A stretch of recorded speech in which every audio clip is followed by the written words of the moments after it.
Nous sommes en direct avec Adrien Quatennens, bonsoir. Bonsoir. Vous êtes député La France Insoumise du Nord. Vous avez écouté le Premier ministre ce soir évoquer évidemment ce qui retient le plus l'attention évidemment ce soir, c'est cette prolongation probable désormais du confinement au-delà du 15 avril. Est-ce que cela vous paraît justifié? Écoutez, on pouvait s'y attendre. On sait qu'il y a eu incontestablement un retard à l'allumage au moment du confinement. On est passé quand même d'un discours public 3 semaines pendant lesquelles on nous a dit en gros prenez vos précautions mais vivre normalement, et puis désormais effectivement des mesures de confinement extrêmement fortes, et c'est la seule manière en réalité effectivement de faire en sorte que les soignants et à l'hôpital public puissent faire face à la situation. Donc il faut respecter ces consignes, et évidemment personne ne peut penser qu'on va du jour au lendemain en appuyant sur un bouton aller au déconfinement, raison pour laquelle nous avons d'ailleurs interpellé le Premier ministre en lui disant écoutez, qu'il y ait eu un retard à l'allumage à l'entrée dans la crise, maintenant je pense que tout le monde l'a compris, c'est plus franchement le sujet. Maintenant, la question, c'est comment on sort effectivement de ce confinement, pas dès demain matin, mais effectivement comment on le planifie, comment on l'organise. Il faut pouvoir effectivement le planifier. On a bien compris ce soir que ça prendrait du temps et que ça ne serait pas du jour au lendemain. Cette décision, évidemment, sera confirmée d'ici à quelques jours, mais elle engage en effet toute la société, toute la classe politique. On sait qu'il y a des critiques sur la gestion de la crise par le gouvernement. Quelle est votre position? Est-ce que vous vous dites qu'il faut pouvoir critiquer le gouvernement exécutif pendant cette crise, ou au contraire attendre un petit peu? Ce qu'il y a de certain, en tout cas, c'est que la démocratie doit pouvoir se poursuivre. La démocratie ne doit pas être confinée, l'opposition politique ne doit pas être confinée, elle doit pouvoir continuer son travail dans la période, un travail de l'action du gouvernement, et aussi un travail de proposition alternative. Puisque effectivement, on voit bien ce qui se passe depuis quelques semaines, c'est que maintenant, toutes celles et ceux qui remettaient en cause souvent l'intervention de l'État, eh bien finalement, tous ces totems-là sont en train de tomber. Vous les voyez demander plus d'État, plus de planification, plus d'organisation, et je pense qu'on va pouvoir effectivement discuter de la gestion de cette crise sans pour autant s'écarter de l'essentiel, c'est-à-dire le respect des consignes. Mais vous le savez, à l'heure où on se parle, Bruce Toussaint, il y a encore par exemple beaucoup de soignants et de personnel de santé, je pense bien sûr à l'hôpital, mais aussi les auxiliaires de santé, les infirmières, qui n'ont toujours pas accès à du matériel. Donc oui, tout ça doit pouvoir être discuté, non par esprit de polémique pour la polémique, mais parce qu'on réfléchit peut-être mieux à plusieurs et qu'effectivement il faut une opposition politique qui doit pouvoir effectivement faire ses propositions dans une période comme celle-là. Et puis surtout, je voudrais vous dire une chose, c'est que vous voyez, en réalité, on ne combat pas simplement un virus. Nous combattons les effets d'un virus sur un modèle qui montre à travers cette crise ses fragilités. Souvenez-vous qu'il y a un peu plus de 12 ans de cela, c'était une crise d'abord financière. J'ai revu récemment le discours de Nicolas Sarkozy à l'issue de cette crise financière. On appelait à changer radicalement le système. Bon, vraisemblablement, toutes les leçons n'en ont pas été tirées. L'hôpital public, par exemple, n'a pas attendu le coronavirus pour faire état de ses fragilités. Ça fait plus d'1 an que à l'hôpital, la sonnette d'alarme a déjà retenti.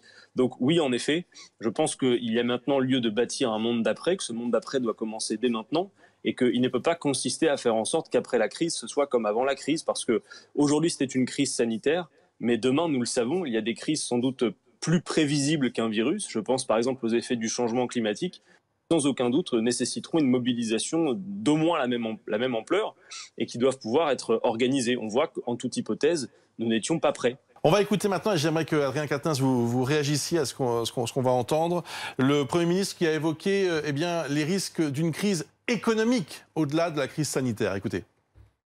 La crise sanitaire va devenir une crise économique parce que le coup de frein est si brutal, si massif et si durable qu'il va falloir forcément aider le pays à franchir la crise et ensuite à redémarrer.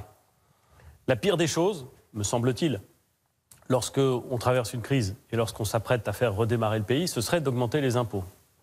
Autrement dit, je pense que nous devons nous organiser pour que le pays tienne, pour que les entreprises subsistent et pour que, une fois passé le plus dur de la crise sanitaire, un plan de relance national puisse permettre à l'ensemble de l'économie mondiale de repartir. Et je ne crois pas que cela passera par une augmentation d'impôts, même si, c'est vrai, les comptes des nations vont se dégrader. Alors, Adrien Quatennens, on le sait, hein, évidemment, il va y avoir des répercussions, et c'est déjà le cas, On sait que près de 4 millions de salariés sont en chômage partiel en France. Les répercussions économiques vont être gigantesques. Est-ce que vous avez le sentiment que la réponse ou le début de réponse du Premier ministre ce soir est à la hauteur? D'abord, ce qu'il faut faire, Bruce Toussaint, c'est répondre à l'urgence sanitaire, d'abord et avant tout. Et moi, j'alerte par exemple sur le fait que depuis le 17 mars, beaucoup de salariés dans ce pays vivent une injonction contradictoire. D'un côté, la consigne du président de la République qui a été rappelée à plusieurs reprises, qui vise à dire dès à présent restez chez vous, et tout un tas de secteurs qui a priori ne sont pas indispensables, qui reprennent ou qui ont repris leur activité, parfois d'ailleurs avec des niveaux de protection qui laissent à désirer.